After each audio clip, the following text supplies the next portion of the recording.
Kia ora koutou, Markie here with another video from the mobile studio, looking out over the grey sea and the misty murkiness. Hopefully it's still nice to look at, better than looking at my ugly mug. So we've got the camera facing that way. I'm using a camera stand today, so no shaky camera. But the downside of that is, in order to get reasonably near to the camera, which is actually an iPhone, I need to squish myself right up against it. So I've got the seats pulled fully forward, and that's a bit uncomfortable in itself, really. So, well, you can't have it all, can you? So this is a channel with a purpose.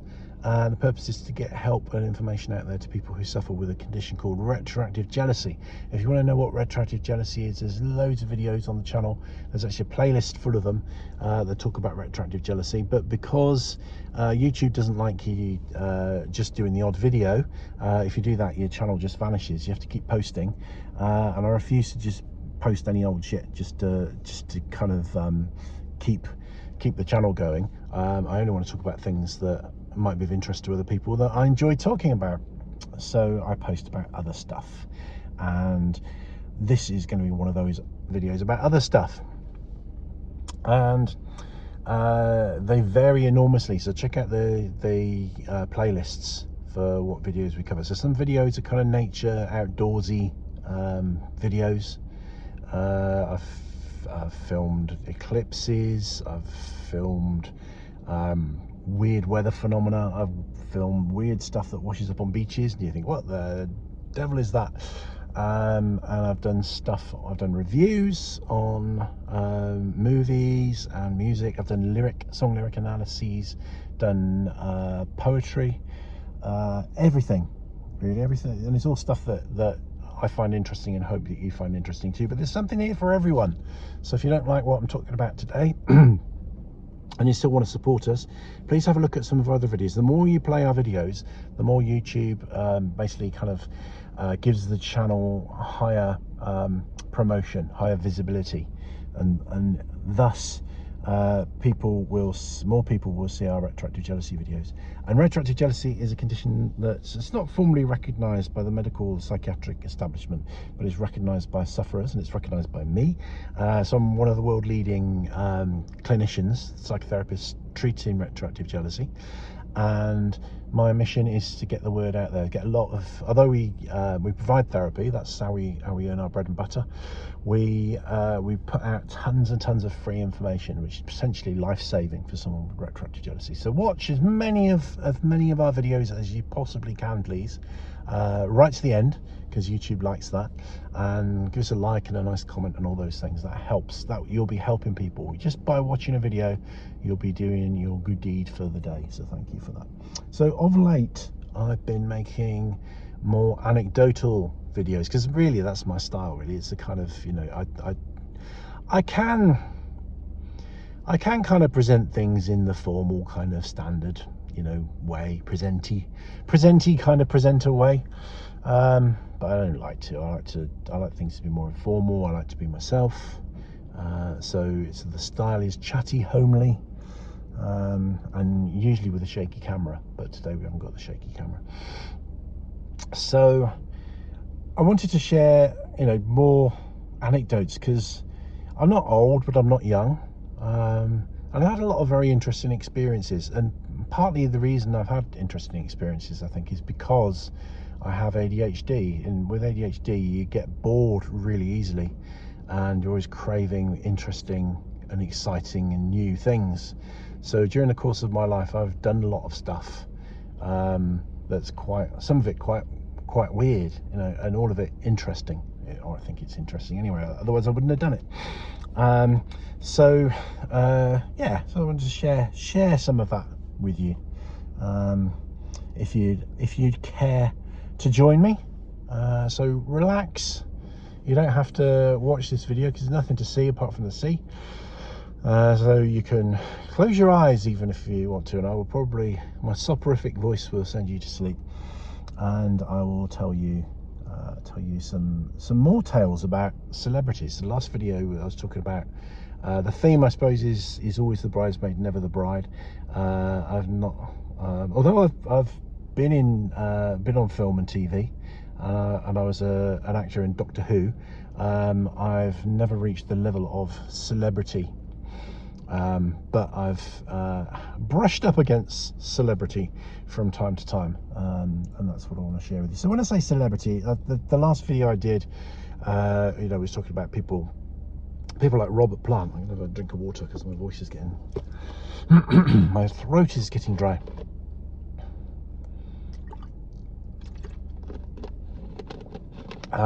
And some real and a couple of other real legends of rock and roll. But in this video, I want to talk about a very celebrities. I knew that was going to happen. Getting a fancy phone stand, trying to be all clever, trying to be slick, doesn't work, Markie, with this channel. It's not your style. I knew that was going to fall down. I had it stable, but I just had a feeling. There we go. Phone stand restored to its previous position and disaster averted.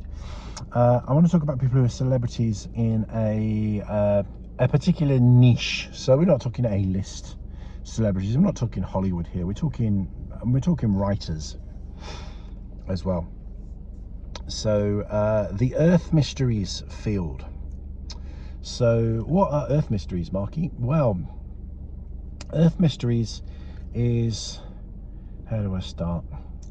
It is a belief that encompasses a wide range of things, okay, but a big part of it is a belief that the Earth is crisscrossed with lines along which a kind of energy flows. So we're not talking oil or gas, we're talking a subtle energy, and that ancient people were tuned into this and knew all about it, and therefore things like stone circles or burial mounds, ancient sacred places, were deliberately placed on these ley lines.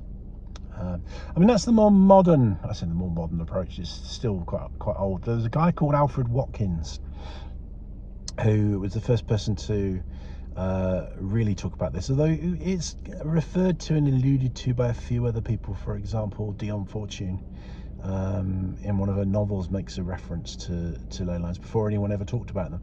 But Alfred Watkins, he was a traveling salesman, I think. Used to go on his pony and travel miles, and I think he was in like the Welsh borders, Hereford way. It's a long time ago since I've read his book, and he had this vision where he saw this grid. You know, he saw lines connecting sites on the landscape, but he kept that to himself, and started to write about how he'd identified sacred sites that aligned, that were on straight lines. And his belief was that they were created, the straight lines were you know, surveyed, and these connections, these alignments of sacred sites were made. It was a man-made phenomenon, and he thought that they were kind of some kind of trackway. But logically it doesn't really pan out, because you know, they don't follow obvious places where you would run a pathway, you know.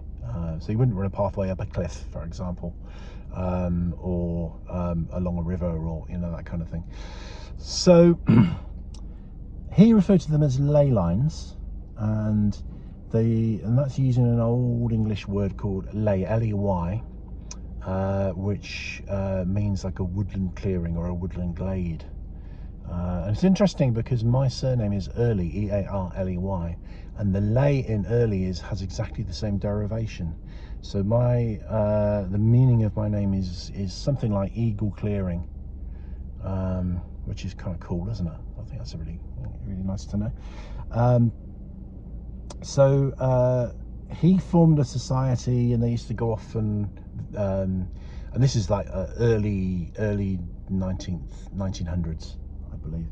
And people used to, and loads of people would just take it on as a hobby, and they'd look for ley lines and they'd identify stuff. And then later on, people started to look at them differently and think, well, no, they don't think they were kind of, you know, trackways, because there's no logic in that, that maybe there's they're lines of energy. And this is kind of runs parallel to a lot of Eastern traditions, like the Taoist tradition, where we get things like acupuncture from. So things like and things like shiatsu and that kind of thing, which is a belief that, as well as the physical flesh and blood stuff that medical science deals with, there are lines of more subtle energy that run through the body and connect organs and systems, and they call them meridians. And there's numerous complementary therapies that work on that system of meridians, including some really ancient ones. So like the Chinese medicine, which is the Taoism, comes from Taoism. That's really ancient. You know, they've been working with this for ages. If you see a traditional Chinese doctor, usually they're trained in both Western medicine and the Chinese medicine. So they'll work with herbs, they'll work with acupuncture. I've been seeing one recently, actually, and one of the things that I've been asked to do by them is to massage certain points of my body which relate to the bits that need to come into balance. So a little tangent here. Sometimes people will have acupuncture for a particular condition, and it might not actually remedy that condition. But it doesn't mean that the treatment hasn't worked. It just means that it might mean that your energy's been rebalanced, but you still have the condition for various reasons. So it's the energy, they would say the energy imbalance is probably what caused the problem. And to get well, you need to correct the energy imbalance, but correcting the energy imbalance might not be enough to solve the problem. So you might need, you know, some other treatment or another approach to correct that. So what other, I'm trying to think, there's some other therapies that use this system as well. So shiatsu, acupuncture, and then other things work with the same, some of the same similar philosophies. So for example, like spiritual healing. Spiritual healing is working with what they call the energy body, which is the aura, so the aura and meridians. The aura is an energy, but according to these theories, is part of the energy body that extends beyond the physical body. So it's like a really bright glow around us. And the meridians are part of the energy body that flow within the physical body. So that's where all that stuff comes from. And what I think happened is people put two and two together and thought, well, if the human body has these energy lines that connect different important places, then perhaps the Earth does as well, which is rather beautiful, isn't it? It's a nice thought, and that sometimes we can actually disrupt the Earth's energy by building stuff in the wrong places and that kind of thing. So this is an interesting belief, because ancient China had this belief that in these lines. So I'd say, you know, it was first talked about by Alfred Watkins, although he didn't go into the energy theory. People like Dion Fortune talked about it, this is in the West, but in China, for example, you know, this is something that, you know, they've been aware of for years, and you know, and they deliberately cite places like, you know, burial grounds, and, you know, funeral sites on these lines. And there's other cultures as well. I think the Aboriginal culture in Australia have something similar as well. But this isn't a lecture on Earth energies and Earth mysteries.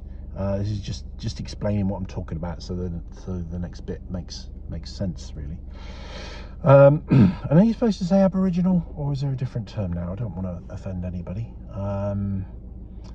So, I mean, I like the word Aboriginal. Use it to refer to, you know, not just First Nation people in Australia, but, you know, people who are Aboriginal to other places. But I'm not sure it's a term that's welcomed by First Nation Indigenous Australians.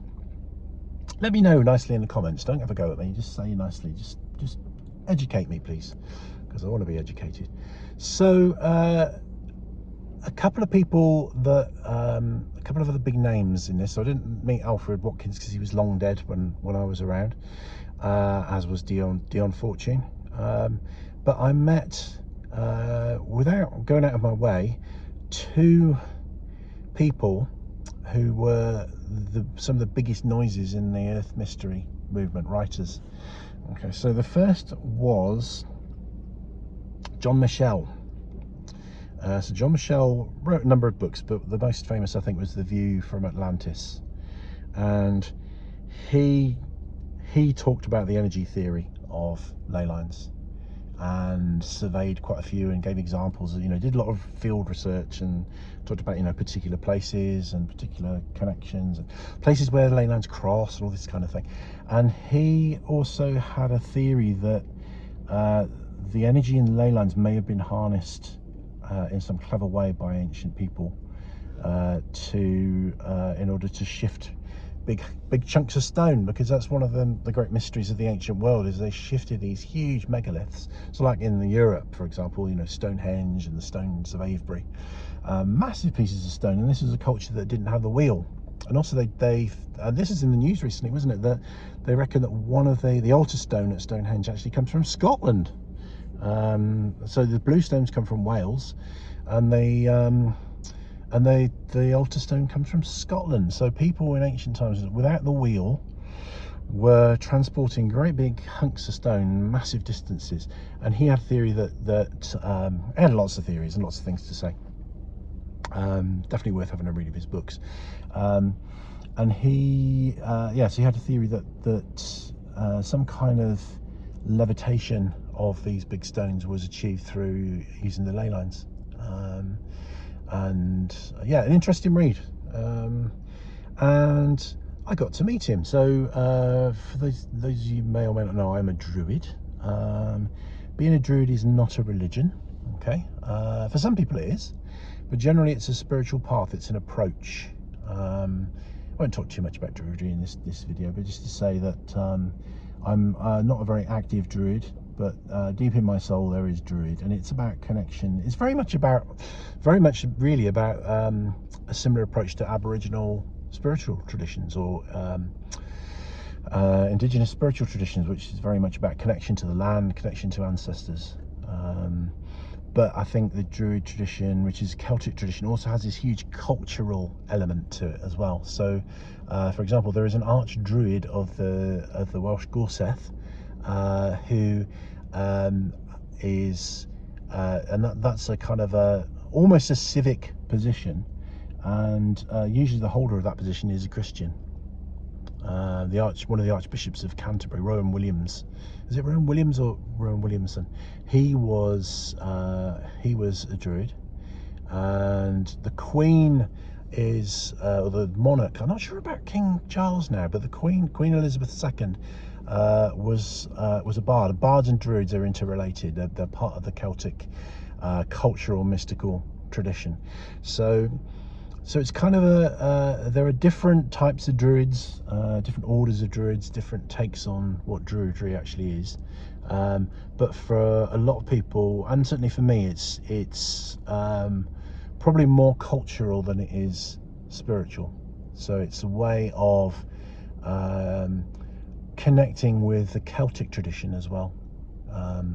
And particularly, you know, for me, the Celtic tradition of the British Isles. And a big part of that involves poetry, because the bard is the poet in the Celtic tradition. So check out my video about bardic chairs, because I was the bard of Bath, and I was the bard of Exeter at different times, and that they're kind of formal positions awarded to poets in that tradition. Oh, I did manage to wobble the camera. There we go.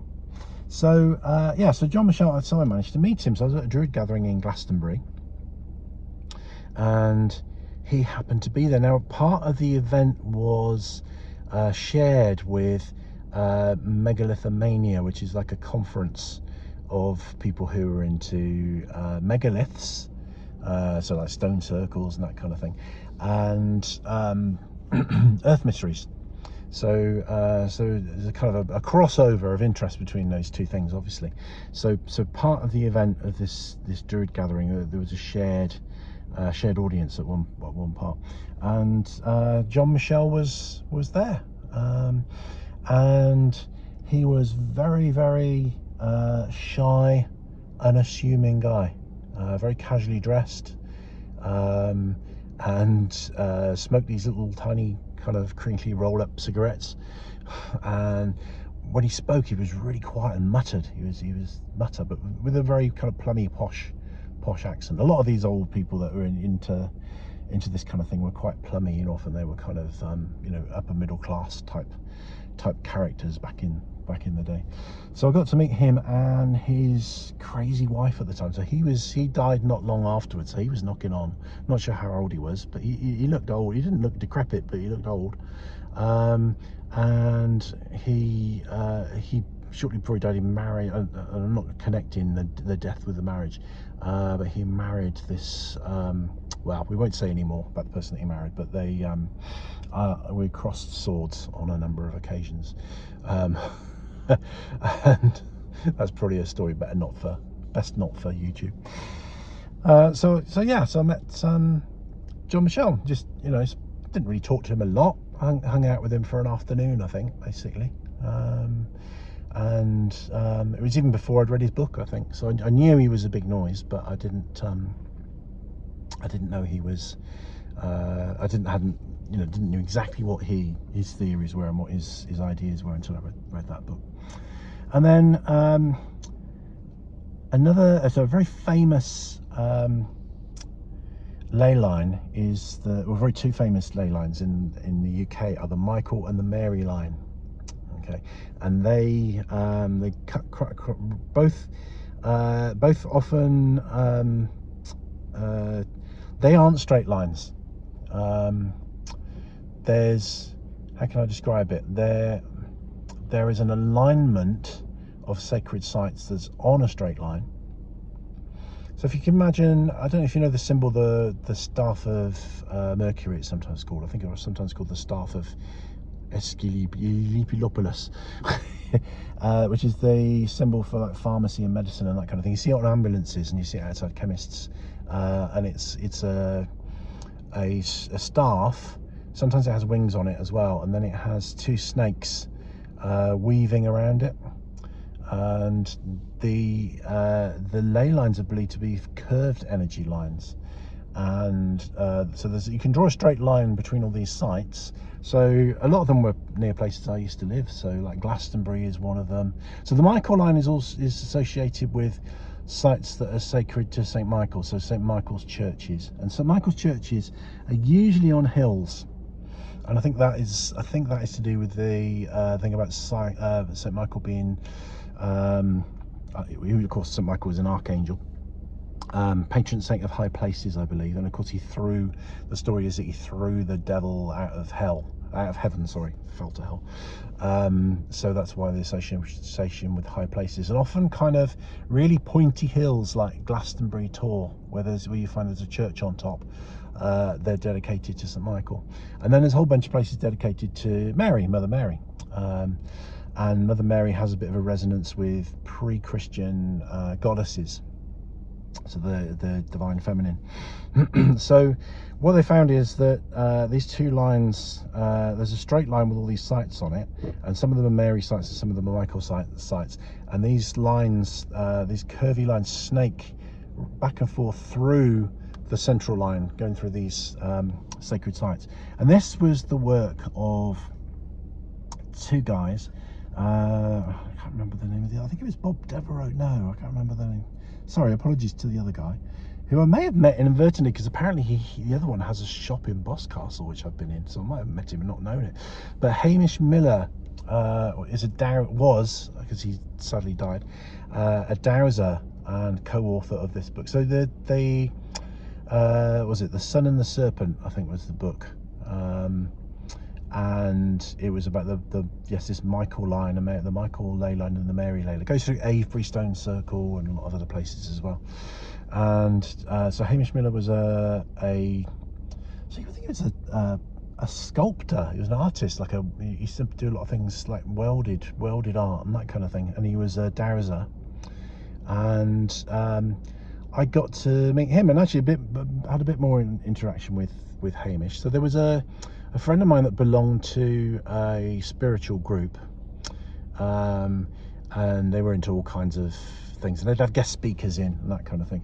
And normally it was kind of exclusive to the members, but somebody said, oh, you're interested, you know Hamish Miller, don't you? You're interested in all that kind of thing. He's coming to speak to our group, and they managed to wangle for me to go. And he did a presentation there. Funny enough, he talked about, he came to New Zealand and did some work here on ley lines and sites here.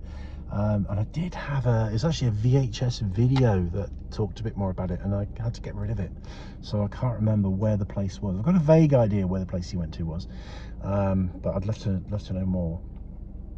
And then for some reason managed to also get invited to his house. He had some sort of party, I can't remember what it was in aid of, and he had this lovely place in Cornwall, and he had a bit of land attached to it, and he put little art pieces and installations and sculptures all over it. He had his own little stone circle there, and then he had kind of little installations. So one was like a boat, and all kind of like nautical stuff, and then you go somewhere else and there'll be some other kind of sculpture, might be a kind of a iron sculpture. And he met his wife as well. She was lovely. They were both lovely, really nice people. We got to hang out with them, and both John Michelle and Hamish Miller no longer with us. And then a bonus one, I spent a bit of time, this is a bit more removed, but I spent a bit of time with the ex-partner, I think, I'm not sure it was ex-wife or ex-partner, of R.J. Stewart. So R.J. Stewart was a writer and mystic of the Celtic tradition, so big overlap with the Bardic and Druid stuff there. If you Google him, loads of stuff will come up. Never got to meet him, but met his ex, who kindly offered to help me out with the website for the Bardic Chair of Exeter, which I was working on at the time. And she told me some interesting stories. She used to go to a poetry group with, so this is 4 steps removed, with Ian Asprey from the Cult, and Justin Sullivan from New Model Army, which is kind of quite cool. But the best story she told me, and it's actually in her book, which I think I might have reviewed at some point. I think I might have done a book review on this. So I'm very interested in, among many other things, excuse me, in the phenomena of spirit possession. And like all things of this nature, I have a very open mind. So what I'm interested in is looking at these things with a very open mind, but also you know, with the eye of a skeptic as well, with, you know, a critical mind, and look at all the possible explanations for these things, because they might not be what they appear to be. It could be a whole bunch of different things going on, and there could be 10 different cases of spirit possession, 10 different causes. Some may be psychological, some may be genuinely paranormal. So I've done a whole video series on that, and annoyingly, when I was first on YouTube, they don't let you shoot long videos, or they don't let you upload long videos. So I used to have to make everything in little tiny 10-minute chunks. So it's a bit annoying, but I do recommend, even though I say so myself, I do recommend my video series on spirit possession, because I've got some slightly unusual and seldom shared views on that. That was me squeaking. I was rubbing the dashboard and it squeaked. It wasn't a fart, by the way, in case it sounded like that. It would be terribly rude, wouldn't it, to do that on YouTube? So yeah, so this person that I met who helped me out, I went to her house, and she mentioned that she was an exorcist, and I later got her book and read it, so that's why I said I think I've done a book review on it. But she said that normally when you exorcise a demon, for want of a better word, or an entity, you send it somewhere so that it doesn't bother anyone else, you know. So you don't just kind of kick it out of the host and let it wander abroad.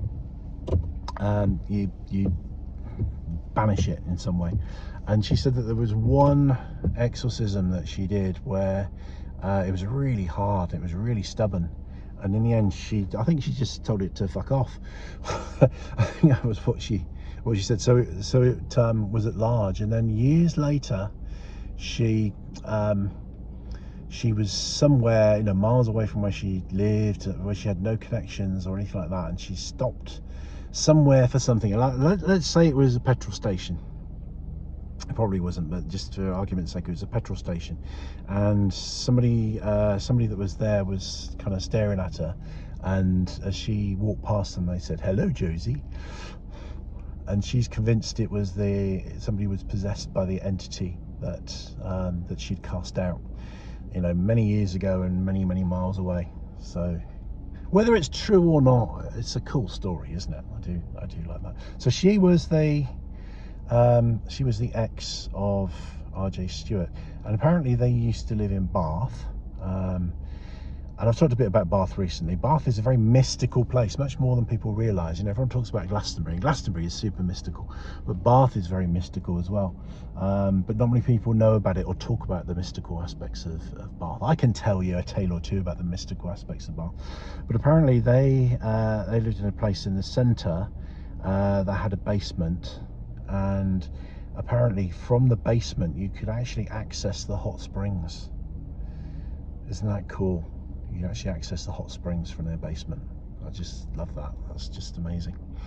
So there we go. So Hamish Miller, John Michelle, RJ Stewart. I don't know if I managed to throw in any. Well, RJ Stewart was a bonus one really, because I'd forgotten about him. Wasn't going to mention him. He kind of came to mind as we started talking. So if you're not into Earth Mysteries, thank you for getting through this video so far. Hope that wasn't too painful for you. I mean, it's fascinating, so I hope you enjoyed it anyway, because it's fascinating just to know a little bit about it. And you can dig so deeply into Earth Mysteries. There's so much has been written, so many theories, so many ideas, and it's changing. New ideas are coming up all the time. So if you weren't familiar with that, and that's giving you a little window on Earth Mysteries, I hope that was entertaining and interesting. But don't take this as like a history or a guide to Earth Mysteries, because there will be other people's videos that do that far better than mine, and you can check those out. Just Google Earth Mysteries, or Google those individuals. So I hope that was of interest, and I will bid you adieu. I will be back soon with another video, which could be almost anything. Could be retroactive jealousy, but more likely not. But if you want to find the retroactive jealousy ones, just go to the playlist. You can find them. Use the playlists, because you'll find exactly what you want in the playlists. Unless you want, I don't know, something on car manufacturers, you won't find that here, but most things. And thank you very much for supporting this channel. We can't do it without you. Really appreciate all the comments and likes and encouragement and support that we get. Thank you again, and see you soon. Rangimarie.